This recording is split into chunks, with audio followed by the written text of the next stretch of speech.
welcome. Welcome to Thank you very Institute of much. Cultural Thank you for Diplomacy. having me. It's wonderful to have you here. Thank you very much. So to begin, what role do you believe cultural diplomacy has in today's world? I mean, the word diplomacy is actually a word which we have to, before we say anything, we have to think about it. Should we say it, or is that's red line because of diplomacy? But when I was coming here, and I just met an Arab woman outside, and I said, "But I have a speech today, and I'm going to say something, what I believe, what is good for the world, and what has to be changed to preserve the world peace.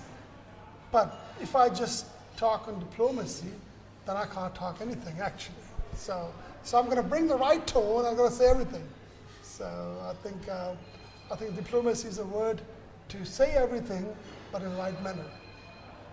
So yeah, taking into account that this kind of limitation, what do you think, like during your career, because you had also quite extensive career, what has been your more challenging role? I came to Germany when I was 8 years old, right? And that was 1980. And at that time, everything was a challenge. Even the German language was a challenge. And the people were different. And the people couldn't speak English. I remember the time when I went to my teacher and said, "I want to say something." She said, "No English," And that's where we started to understand that country. And it was a big hard fight. And that's why I actually after my college went international studies in the English speaking country. But I think from the beginning it was hard for us. Then I think my hardest bit was to build up the company, which is Qaiser Equity Investment today, which is a big investment company. That was a hard fight of at least 10 hard years, of my life. And then I think the second thing which was very difficult and hard time the last 3 years when I graduated from Harvard Business School. That was a tough time because I started when I was 40, and in OPM we have about 150 case studies, and my brain was not that fresh anymore that I could remember that stuff, but it was tough. So if you want to ask me which was the toughest thing I've done in my life, I have to say number one, my business, 10 years, hard work, and number two was a Harvard Business School. Oh wow, yeah, probably must have been really challenging. Really challenging. Yeah. Taking into account like your specialty in security and given the actual situation that Germany is facing, what role do you think the refugee groups that come into Germany will play in the country's near future? See, Germans got a very difficult position. I advised the German government, the Ministry of Commerce, and I wrote about demographics, statistics. And many people don't know that Germany just got 11 million children in a country of 18 million, And many years back, I read a book from the Chancellor Schmidt, and he said that the first time he understood that Germany was going to be a country of immigration, that was 1980.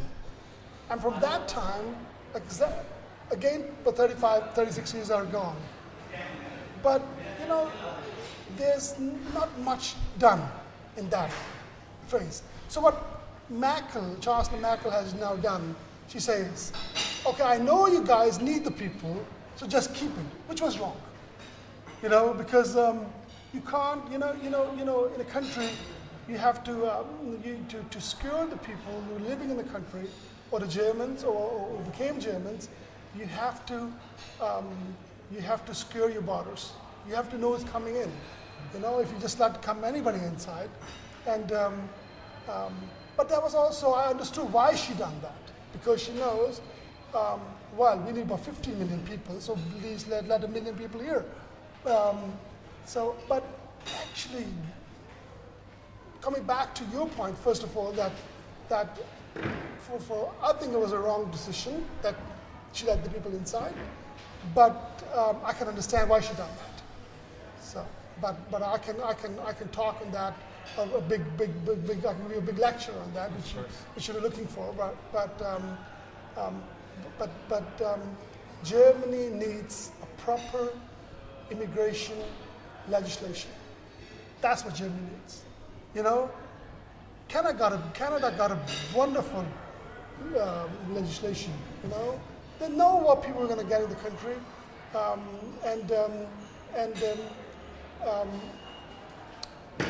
and also, you know, if you see Justin, who's the new Prime Minister of Canada, you know, he took a little bit people in Canada from the Sri Lanka people, and the day they came in the country, and he said, "Welcome, and you are the citizens of tomorrow of this country."